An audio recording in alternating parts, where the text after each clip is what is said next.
when Rabbani saw that the Shura Nizar, which is his force, is against him, and they want Karzai to replace him, then he vacated the seat.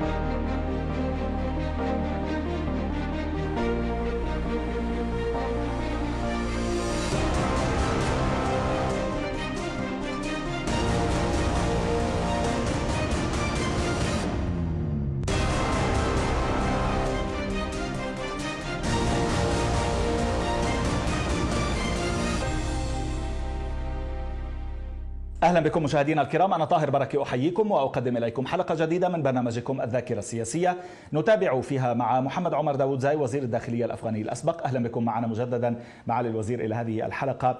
سوف تستهل لاحقا حياتك المهنية في أفغانستان الجديدة في 21 من أغسطس من عام 2003 رئيسا لموظفي القصر الرئاسي، لتنجو بذلك بأعجوبة من مكان اغتيال كان يمكن أن تكون فيه مكان سيرجيو دي ميلو المبعوث الأممي الراحل في العراق. كيف حصل ذلك وكيف شعرت عندما حصل ما حصل؟ I was working with United Nations based in Geneva, UNDP.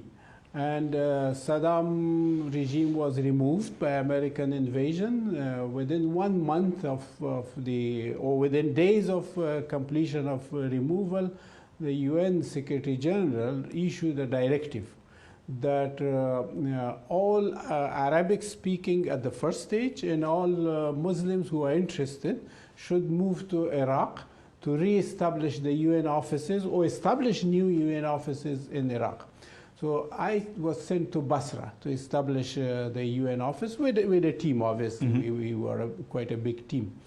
And I did a study of marsh Arabs, you know, the Dajla, Furat, the two rivers. No. There are people floating, living, floating in the water.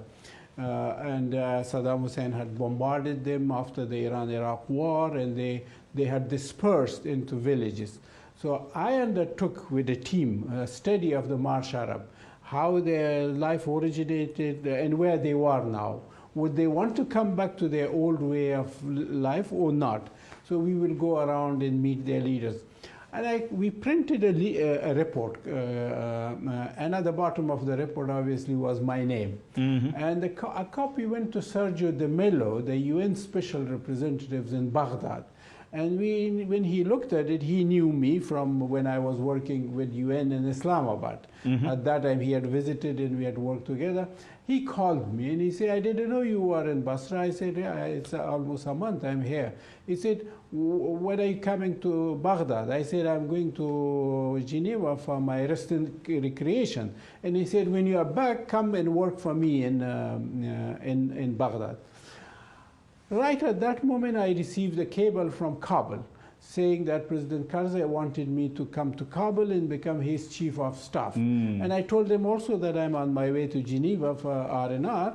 And from Geneva, then I received the instruction from UN also, because they were my employers, that I should proceed to Kabul. And when I went to, I went to Kabul, I met with President Karzai, I agreed that I will become his chief of staff, and then I said, okay, then I have to go back to Geneva and wind up. And on my way back at Charles de Gaulle, I saw at CNN News, a breaking news that Sergio de Mello has been blown up and he's killed. And that's how I said, well, I survived another assassination attempt. So, but anyway, I started working as Chief of Staff August 19 of 2003, and that was my first government job. Before that, I had worked with United Nations and international NGOs. وهكذا نجوت من الموت بأعجوبة. كيف بدأت بعملك؟ على ما ركزت بخطوط عريضة لو سمحت؟ Yes, when I started, because like I said, it was my first government job. But luckily, nobody in the team was experienced in government job. President Karzai also had no previous government job or experience, but I had UN experience and I had NGOs experience. Now, part of my focus was helping Hamid Karzai to ensure national unity, to create national consensus. That was our focus. because creating our national institutions, that was a giant responsibility between Afghans and our international partners. But national unity was our job. They could not do it for us. So that was my top priority, and also implementation of the roadmap of Bonn Agreement. Loya Jirga in 2002, Loya Jirga in 2003-4 to approve constitutions, and then elections 2014 for Karzai to be elected, and that's how the process moved on. But my focus was on national unity. كيف كنت تقرب هؤلاء جميعا؟ Well, first of all, President Karzai was also very good in that area. He was an expert of dealing with tribal elders, with ethnic leaders, with leaders of civil society. So the two of us were complementing each other. And I opened up the doors, with permission of President Karzai, the doors of the presidential palace for people to visit. And President Karzai was meeting at least 500 leaders per week. His lunch was never alone. His lunch was rarely with the staff. His lunch was always with public, with leaders of tribes that were coming from very remote areas of the country, and he was listening patiently. And then I had a system in my office to follow up on that discussion. If leaders of a province raised a concern and President Karzai made a promise, so that had to be followed, that his promise is implemented. So my office was responsible for following that. And when they went back to their villages and they told the rest of the people that they communicated with President, they met with President, and now they see a change on the ground, so they started supporting. And with the big tribal leaders, that's not enough to bring them on your side. You have to sometimes pay them, you have to give them jobs to their sons, you have to give scholarships to their sons. I mean, all sorts of favors you have to give to the top leaders to keep them on your side. هل صحيح أنه كان في تنافس حتى يعني بالجلوس إلى جانب الرئيس على المائدة بين بعض السياسيين مثل زلماي رسول أو ويحيى معروفي؟ Yes, that was true, because when I first joined him for lunch as chief of staff, and I saw that there was competition within his senior staff to be closer to Karzai, and I wondered why they were doing that. I asked protocol staff, and he said, because this is always a lunch meeting is broadcasted in the national television. And when people see who is sitting close to president, that's the most important person. لماذا رفض السفير الأمريكي زلماي خليل زاد إنشاء مجلس قيادة يراقب صلاحيات الرئيس أو محكمة دستورية؟ Yes, when we were drafting the constitution, there was an idea that there should be a council of leaders. Leaders such as you mentioned, Professor Rabbani, Professor Sayyaf, Professor Mujadidi, Pir Gilani, and Sheikh Asif Mohsini, Muhaqqiq, all the ethnic tribal leaders, the top one, the first layer, to be members of the council, so that if president exceeds his authority, then the leadership council can stop him. And if president has problem with leading or linking with the population, he has those leaders, and we didn't have parliament by then. Now, Ambassador Khalil Zad rejected that idea, saying this is too similar to Iranian guardianship council, so he rejected it. But then we also came up with another idea, that there should be a constitutional court. So if there is a constitutional issue, who would resolve it? We copied an idea from other countries that a constitutional court may be a good idea. That also he rejected. He said, because we don't want to reduce the president's authority. President should have full authority. إذن أراد أن يضمن حكما يعني سهلا لكارزاي دون عقبات حول صلاحياته. قلت أنه قضايا خلافية كثيرة نشبت أيام كتابة الدستور، وكان من الواضح لديك أن هناك تدخل أجنبي كبير غير التدخل الأمريكي المعروف والواضح آنذاك، تشير إلى تدخلين روسي وإيراني في ذلك. كيف كان يحصل هذا؟ Yes, there was a commission that was drafting the constitution. And once the draft was approved by the cabinet, it was supposed to go to the Loya Jirga to give it the final approval. So there were many disagreements during the drafting. But once the draft was approved and it went to the Loya Jirga, for 5 days the Loya Jirga debated and agreed on a draft. And every evening in the palace, we were getting report that what changes they have brought. They were not big changes that the cabinet had approved. But on the 5th day, the Secretary General of the Loya Jirga called me and said, the Jirga has agreed, Constitution is approved, prepare the President tomorrow to come and give his concluding speech to the Loya Jirga and hear the final draft of the Constitution. So we worked the whole night for President's speech, but in the morning, the Secretary General of the Loya Jirga, he informed me that the Jirga is divided. And then later on, much later when we investigated, it was Iranian and Russian influence that divided the Loya Jirga. Why Russia? Russia got angry because the day before, one of the jihadi leaders said, we want war compensation from Russia. So they got angry and they got worried.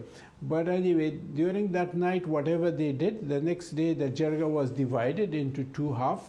One half was saying that we want the national anthem not only in Pashto and Farsi, or rather in Farsi. And the another question they had was that anyone with dual nationality should not be member of the cabinet at all. And the third objection was I forgot it, but there was a third objection also there. Yeah, so divided. But then discussion went for another 4 days until it was finalized. كيف عالجت الوجود المفرط للخبراء الأجانب في القصر؟ لأنه كان مثار شبهات وتساؤلات. Okay, the remaining days of the Loya Jirga, we put a ban on foreign ambassadors and diplomats from visiting Loya Jirga. And no one from Loya Jirga was allowed to contact any embassy. So that was one reason. And then overnight and during the day, we went and talked to the different groups. But I must say there were a couple of leaders who played key role in reconciling. One was Fahim Khan, the vice president, and Karim Khalili, the other vice president. These two played a key role. And Professor Sayaf, one of the Mujahideen leader, he also played a key role in reconciling the two factions. نتابع بعد الفاصل معالي الوزير. شكرا لوجودك معنا مجددا. مشاهدينا الكرام، فاصل قصير قبل أن نتابع ما لدينا في هذه الحلقة. أرجو أن تبقوا معنا. And upon arrival in Camp David, in the first informal chat, President Bush asked President Karzai, said they were calling each other my brother. He said, my brother, do you want the Duran line? And Karzai was caught by surprise with that question. He thought a little bit and then he said, yes, I want it, but I know I can't get it.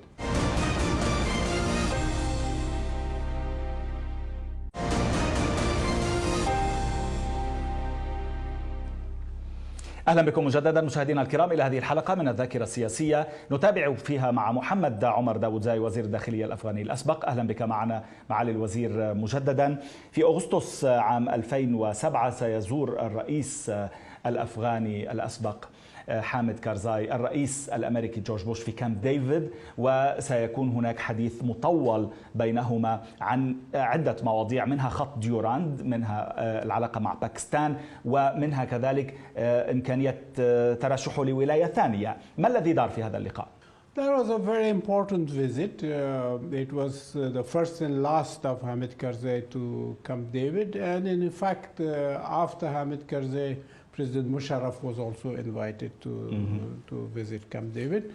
And upon arrival in Camp David, in the first informal chat, President Bush asked President Karzai, said they were calling each other my brother.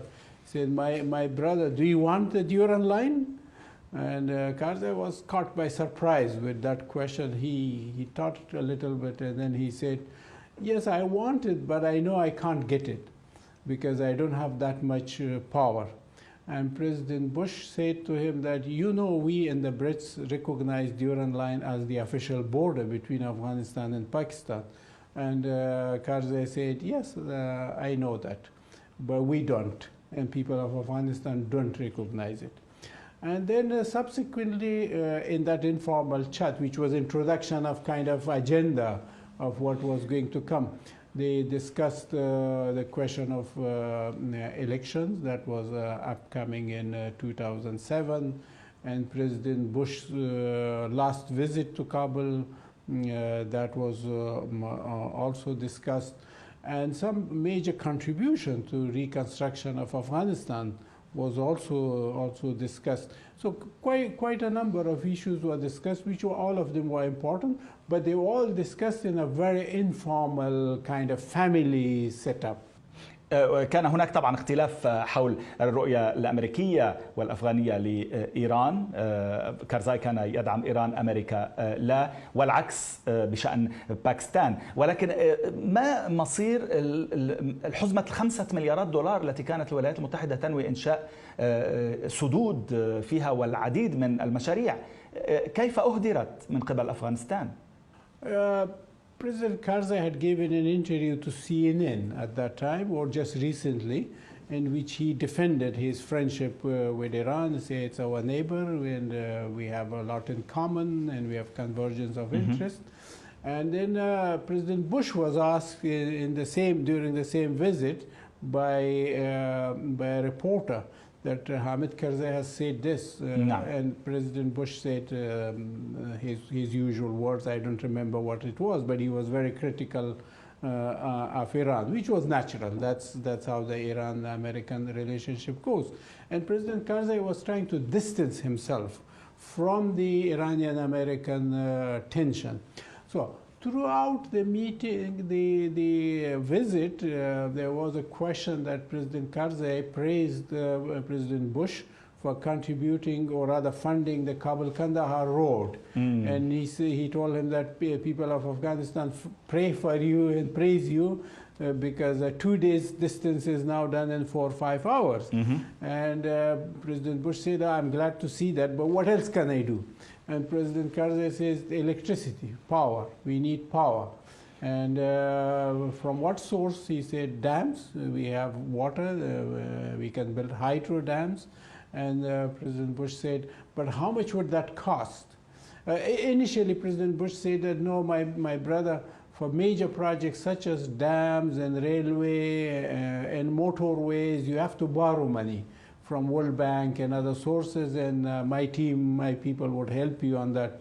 And President Karzai said, no, my brother, my people I'm a very traditional person. I don't like to be in debt, and I don't like to take loan. And by the way, people then criticize me and say, what is the friendship of American for that we are borrowing money? And then President Bush asked, say, but how much would it cost? And somebody from the audience, from his team, from Bush team, shouted that $5 billion. And Bush said, well, that's peanut for Americans. And when he said that, President Karzai said that, so that means you agree? And President Bush said, yes. And Karzai said, so can I announce it when I go back? And Bush said, yes. So when we came to Kabul, President Karzai announced it.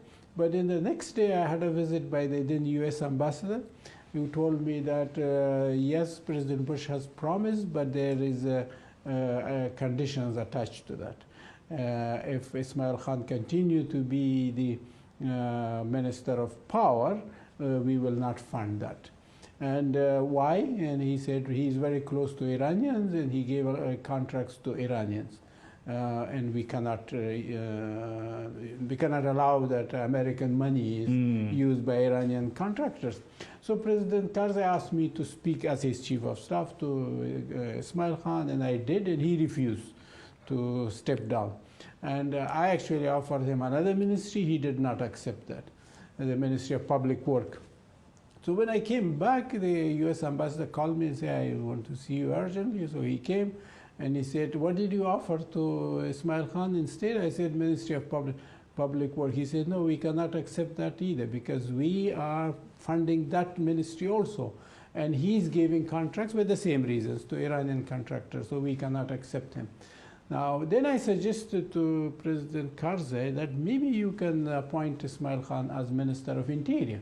And he did not agree. So anyway, he kept him in the Ministry of Power and we lost the 5 billion. للأسف خسرت أفغانستان 5 مليارات دولار كانت ستبني سدودا، ولكن هناك سبب آخر لذلك، ليس فقط عدم رضا إسماعيل خان، أيضا سبب متعلق بكارزاي وبانتخاباته المقبلة، وأراد أن يضمن ولاء ودعم إسماعيل خان. That was a small reason. That was not a very important reason because Ismail Khan had already been in Kabul for many years. And we had done enough work in Herat to have our own basis of influence. So had Ismail Khan turned against Karzai, he would not have impacted election. But Ismail Khan, Gulaga Shirzai, and a number of that caliber of commanders, it was a policy to keep them in capital, not in their own provinces. خشية على ما يمكن أن يقدموا عليه ربما. لماذا ضعفت حظوة كارزاي عند الأفغانيين في الانتخابات الثانية التي فاز فيها لولاية ثانية في 2009؟ No, his influence was on rise. It was significantly improved. And by 2009, there was a controversy. There was, in 2009, some people were told that the Americans don't like Karzai anymore. And that was helpful in some parts of the country. Say, well, if Americans don't like him, then he is our leader. So it was both sides. And in those circles who were using his tension with Americans against him, we were also propagating, as part of the campaign, and say, no, that's arranged. It's not real. So anyway, I mean, his influence had increased compared to, let's say, 2005 as a national leader. In 2009, his influence had increased. However, his opposition has also got stronger. عذرا، ولكن ما قصدته أنه من حيث الأرقام ومن حيث التنافس مع المرشح الآخر لم تكن الانتخابات سهلة إطلاقا، ولم يحصل كارزاي على نسب مريحة. I think he did achieve above 50% in the first round, which was required. But then because of allegations of rigging, 430 boxes were quarantined. And when you quarantine, those boxes were quarantined, that means they were not part of the counting. His percentage dropped to 49.6 or 0.7%, just 0.3% short of the majority. Now, his second, which was Abdullah, he was below 20%. ولكن أنت تسمي في كتابك هيئة الانتخابات المفترض أنها مستقلة بهيئة الانتخابات حسب الطلب، بمعنى أنه كارزاي كان له باع كبير في تعيين بعض أعضائها، وبأنه يعني كل كلام كان يوحي بأنه في تزوير حدث في هذه الانتخابات لإيصال كارزاي مرة جديدة. Yes, there was fear that because of his tension with Americans, some American circles may stop him from being elected. That's why his appointed commission were close friends of him, or at least more members of the commission were close friends of him. In Afghanistan, that's considered as campaign.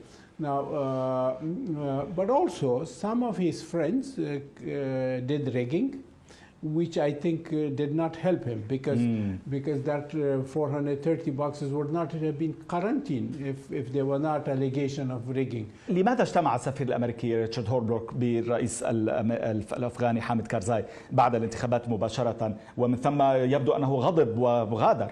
Yes, it was the next day after election. Vote counting had not started. The U.S. Embassy informed us that Ambassador Holbrooke wants to see Karzai, and we encouraged him to invite him for lunch.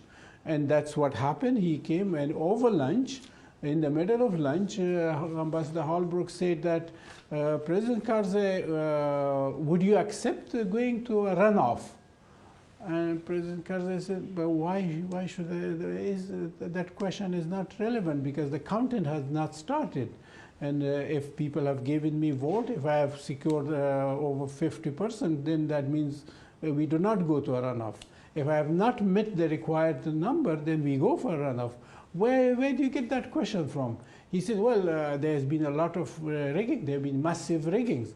And Karzai said, but where did you hear it from? He said, well, this morning I met Dr. Ashraf Ghani. He alleged. So he's a candidate. So that's where the harsh words were exchanged, and Ambassador Holbrooke left. And in fact, he left the whole job to his deputy.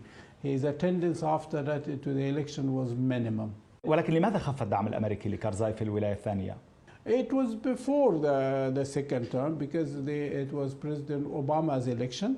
And even before election, during the last year of President Bush, tension began between Karzai and the local U.S. team over the question of civilian casualties, intruding into people's houses in the night because that's against the culture, it was against the law, against the Constitution. But the American forces were still doing that. And that became tension. But during Bush, because his relationship with Bush was strong enough, so it didn't go up. It remained local tension. But when Obama became a strongest candidate, he spoke against Karzai even before his first step. He said, Karzai is a president that doesn't come out of bunker. And then he visited as a candidate Kabul. That visit didn't go well. And then his strategy came out. As part of the strategy, there was troop surge, which Karzai didn't mind, but Karzai was advising that please mind civilian casualties. That whole chapter is one reason, the civilian casualty. But there was another reason also. After, when I returned back from Iran as chief of staff, I found a different Karzai. I found a Karzai that was thinking to become a nationalist leader, a leader who can survive without American support. And that was why there was a bit of tension. And Obama حتى أن كارزاي قام ببعض التعيينات لأشخاص تعتبر يعني لشخصيات تعتبر مناهضة للأمريكيين بسمعتها عموما مثل كريم خرم مثلا وكان هناك رسائل متبادلة في هذا الإطار. أنا يجب أن أقول بأنه عبد الله انسحب من سباق الجولة الثانية لم يرد ذلك وبالتالي تحصل كارزاي على ولاية جديدة ل5 سنوات أخرى ونتابع في بداية الحلقة المقبلة معك معالي الوزير. شكرا لوجودك معنا مجددا. مشاهدينا الكرام هكذا نكون قد وصلنا إلى ختام هذه الحلقة تلفزيونيا إذن وملتقانا يتجدد الأسبوع المقبل مع محمد عمر داودزاي وزير الداخلية الأفغاني الأسبق. أرجو أن تكونوا معنا. إلى اللقاء. That was the biggest mistake in the whole peace process, that the Afghan government was excluded. When like I said earlier, the first American Taliban talks started in 2011 in Munich.